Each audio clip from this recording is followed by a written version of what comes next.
अनंत की अनुभूति। योगांगों के अभ्यास से मन जब दृढ़ और संयत हो जाता है तथा सूक्ष्मतर अनुभव की शक्ति प्राप्त करता है, तब उसे ध्यान में लगाना चाहिए। पहले पहले स्थूल वस्तु को लेकर ध्यान करना चाहिए, फिर क्रमशः सूक्ष्म से सूक्ष्मतर ध्यान में हमारा अधिकार होगा और अंत में हम विषय शून्य अर्थात निर्विकल्प ध्यान में सफल हो जाएंगे।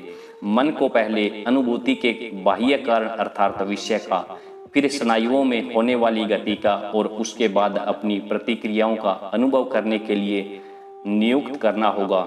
जब मन अनुभूति के बाह्य उपकरणों अर्थात विषयों को प्रत्यक्ष रूप से जान सकेगा, तब उसमें समस्त सूक्ष्म भौतिक पदार्थों, सारे सूक्ष्म शरीरों और सूक्ष्म रूपों को जानने की शक्ति आ जाएगी।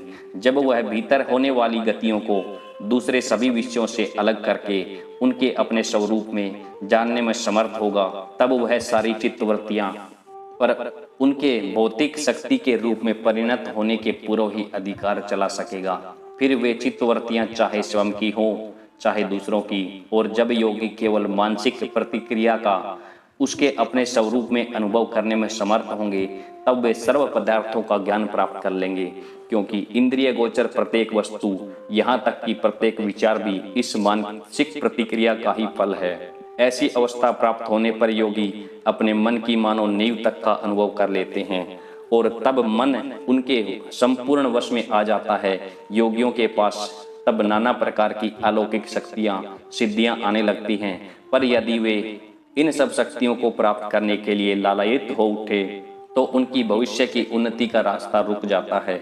भोग के पीछे दौड़ने से इतना अनर्थ होता है, किंतु यदि वे इन सब अलौकिक शक्तियों को भी छोड़ सके तो वे मन रूप समुद्र में उठने वाले वृत्ति प्रवाहों को पूर्णतः रोकने में समर्थ हो सकेंगे, और यही योग का चरम लक्ष्य है।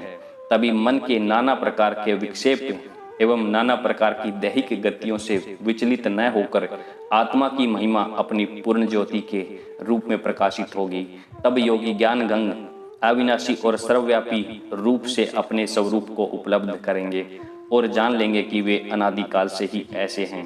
इस समाधि में प्रत्येक मनुष्य का, यही नहीं प्रत्येक प्राणी का अधिकार है।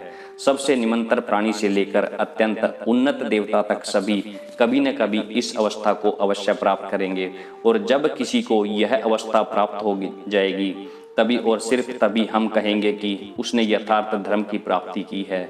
इससे पहले हम उसकी ओर जाने के लिए केवल संघर्ष करतेंगे। जो धर्म नहीं मानता उसमें और हम में अभी कोई विशेष अंतर नहीं है, क्योंकि हमें आत्म साक्षात्कार नहीं हुआ है।